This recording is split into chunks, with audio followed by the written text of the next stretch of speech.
Subscribe করুন স্টোরিল্যান্ড, click করুন bell icon. বনের এক কোণে একটি শান্ত পুকুর ছিল। সেই পুকুরের ধারে বাস করত ছোট্ট এক কচ্ছপ, যার নাম টুকু। টুকু খুবই মজার এবং দুষ্টু ছিল। সে তার বন্ধুদের সঙ্গে খেলতে ভালোবাসত। কিন্তু টুকুর মন খারাপ হতো যখন সে দেখত তার বড় ভাই বোনেরা পুকুরে সাঁতার কাটছে আর জল থেকে মাথা তুলে ভাসছে। টুকু তখনই ঠিক করেছিল সে একদিন সবার মতো জলে ভাসতে শিখবে। কিন্তু একটা বড় সমস্যা ছিল, টুকু ছিল একটু ভীতু।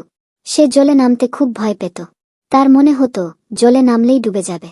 তাই সে পুকুরের ধারে বসে বসে অন্যদের সাঁতার কাটতে দেখত আর আফসোস করত। একদিন টুকুর মা তাকে ডাকলেন, টুকু, তুমি কেন জলে নামছ না? সব বাচ্চারা তো কত মজা করছে। টুকু লাজুক হেসে বলল, মা, আমি ভয় পাই। যদি ডুবে যাই। মা মুচকি হেসে বললেন, কচ্ছপেরা কখনোই ডুবতে পারে না টুকু। আমাদের শরীর এমনই তৈরি যে আমরা ভেসে থাকতে পারি। ভয় কাটিয়ে দেখো, তুমি পারবে। তবু টুকুর সাহস হচ্ছিল না।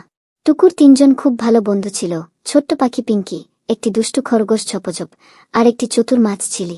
তারা সবাই টুকুর চিন্তা বুঝতে পারল। পিঙ্কি বলল, টুকু, ভয় পেও না, আমরাও তোমার সঙ্গে থাকব। খরগোশ ঝপঝপ বলল, তুমি যদি প্রথমে একটু একটু করে চেষ্টা করো তাহলে ভয় কমে যাবে। আর মাছ ঝিলি তো পুকুরের জলে ভেসে বলেই দিল, টুকু, জল তো তোমার বন্ধু, তুমি পা নামাও, দেখো কিছুই হবে না। পরের দিন সকালে টুকু আবার পুকুরের ধারে এলো। মা তাকে উৎসাহ দিলেন। ছোট পাখি পিঙ্কি তার ডানায় ভরসা দিল। খরগোশ ঝপঝপ তার কান নাড়তে নাড়তে বলল, চলো শুরু করো। আর মাছ ঝিলি তো বলেই দিল, আমরা সবাই আছি, ভয় কিসের? ছোট কচ্ছপ টুকু ধীরে ধীরে তার ছোট্ট পা পুকুরের জলে রাখল। উফ, জলটা তো ঠান্ডা! টুকু চিৎকার করে উঠল। এটাই মজার ব্যাপার, মাছ ঝিলি হেসে বলল। ধীরে ধীরে টুকু তার পুরো শরীরটাকে জলে নামাল। কিন্তু হঠাৎ সে চিৎকার করে উঠল, আরে, আমি তো নড়তে পারছি না। ছোট পাখি পিঙ্কি বলল, শুধু হাত পা চালাও, তুমি দেখবে সব ঠিক হয়ে যাবে। টুকু ভয় পেতে পেতে হাত পা চালাতে শুরু করল। প্রথমে একটু অদ্ভুত লাগল, কিন্তু কয়েক মিনিট পর টুকু বুঝল যে সে ঠিক আছে।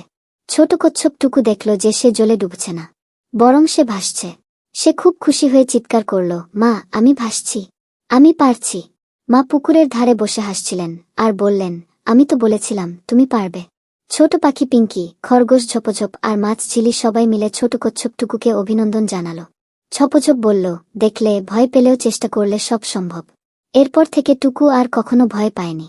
সে পুকুরে সাঁতার কেটেছে, ভেসেছে, আর নতুন নতুন খেলা আবিষ্কার করেছে। তার স্বপ্ন পূরণ হয়েছে। টুকুর গল্প আমাদের শেখায় যে ভয় পেলেও যদি আমরা সাহস করে প্রথম পদক্ষেপ নিই তাহলে আমরা সবকিছু অর্জন করতে পারি।